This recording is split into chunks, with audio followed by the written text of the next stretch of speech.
Don't engage alone. We do this together.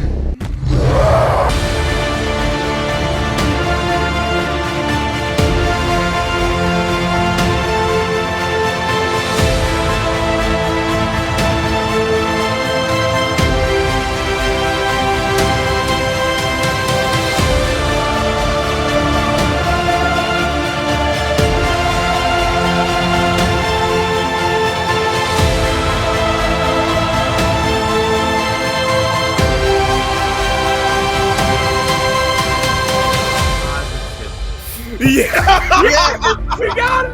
We got New 52 booklet. it. Somebody clip this. All right, I'm back. Hello, everyone. Long time no see. Welcome to Comics League. I'm Jared. First off, I want to apologize for the amount of time it took for my last video. My day job was crazy.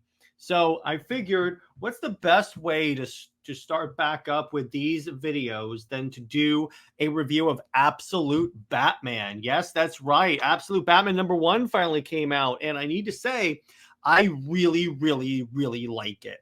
So we're going to go over the plot. We're going to go over the art, an overall review, like what I thought about it, and like its similarity. So far, the Absolute Universe is similarities to the New 52.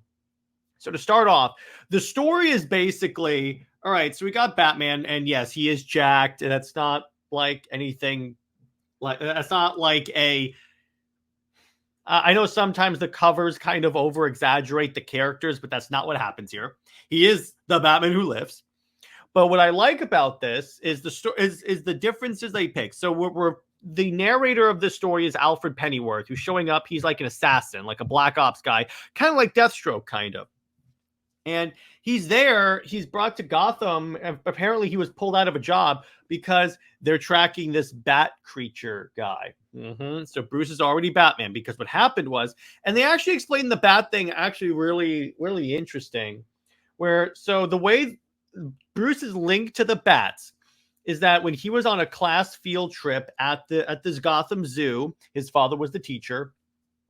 He was very fascinated by the bat exhibit, and that's like the last thing he and his father talked about before his father was killed. In this, his father's killed. So Thomas Wayne is killed, not Martha Wayne. I have a theory that she'll die at some point in the book, and we'll get back to Orphan Batman. But anyway, that's how they explain the bat thing. Now, what's interesting about this is that when you're talking about the book, it's kind of interesting seeing how the Bat rogues filter in. Like we have Black Mask, but we also have like Catwoman, Killer Croc, Penguin. Those ones are like Batman's poker friends. So they're actually close friends in this universe. It's like Waylon Jones owns the gym that Bruce gets swole at, except this time he wants to turn it into a zoo because Oswald Cobblepot got him an exotic animal license. I guess that works because of penguins. So that's actually really cool. I like that. I also like continuing on. So Gordon is like not a corrupt police officer, but to the Gotham people, he is like inept because there's this big crime wave going on in Gotham. Other breaking news. Water. Wet. Yeah, exactly.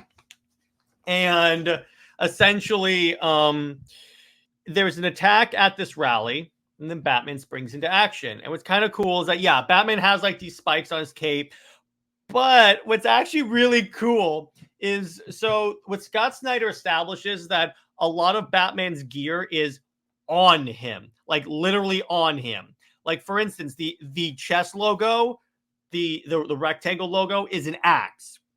But what else is kind of cool is the ears can be taken off the cowl and used as knives. Like they're essentially knives, and the like sheath is those little ear things there. So it's actually kind of cool how you roll with that. And you know what, Scott Snyder, if you're somehow watching this, well done, sir. That's very unique. And I very much like the overall feel of the book. Let's transition over to the art. The art is superb. Jagoda really nails it with making it look familiar. Like it looks like modern DC comics, but a little more like, but different. And I like how all the characters look exaggerated, so they look comic booky, but grounded enough because it's a Batman book. I like how you kind of put like how you kind of have like Alfred look like Deathstroke. So there you go. I do really enjoy that. I also really, really, really like So this Batman actually hurts people. Like he cuts off someone's hand with his axe. Then apparently, so he gets Deathstroke's automatic shotgun. Deathstroke, I'm sorry, Alfred's automatic shotgun, loads it with little batarangs, and then shoots it at Alfred's face and steals his motorcycle. And I love when the last image is, it says, bats are crazy. So I'm going to tell you, and then they basically tease the Joker, the absolute Joker. Now, okay, overall, pretty solid debut of the absolute universe. I'm interested to see what this is going on. Now, I am very happy that this book is selling well, that the other books are selling well for their characters. Like Absolute Wonder Woman is selling superbly, especially compared to the travesty that is Tom King's Wonder Woman. But I will say, so the way this works, the way we'll know if the absolute universe has a lot of legs is if the second issue doesn't have that big of a drop in terms of pre-orders, and if it maintains a steady stream of orders moving on, because as opposed to like it behaving like Super Sons, where it went where it started off pretty high and then with this, if it stays up like this and then maybe dips a little bit, but then comes back up, or maybe dips or stays straight, I would say that it's a solid chance. And obviously Batman has the best chances happening because it's Batman. And the writing is good. I really like Scott Snyder's work. So if I have to rate this out of 10, I'm going to give it a solid 9 out of 10. I definitely enjoyed this book. It's honestly a highlight of my week.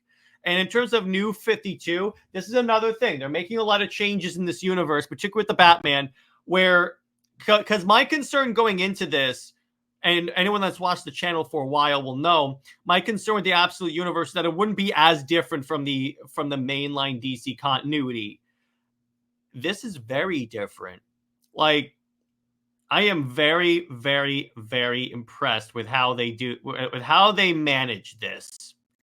And you know what? Bring on Superman, Wonder Woman, Green Lantern, whatever you can get. I'm there. Let's do this. So that's where I'm going to leave it. So stay heroic, everyone. Remember to become a member, because if you become a member, you get these a day early, and you get access to the members-only panels. Once a month, we hang out. In 2025, we're going to be starting a members-only book club where everyone hops on a like a Zoom call or like a StreamYard call, and we all talk about a comic book and probably a Discord. Now I think about it. And in terms of Comics League, remember that this Saturday, Britt and I are going to be talking about Super Wonder versus Batcat / Bat-Talia. So we're going to be covering 3 couples this time. So it's going to be actually really interesting. And movie night's going to be Ghostbusters 2016. Yes, I hate my life. So stay heroic, everyone. Remember, Lois Lane is Lois Lame. She belongs to General Zod. Zoe is the Max About for life. I'll see you later. Bye-bye.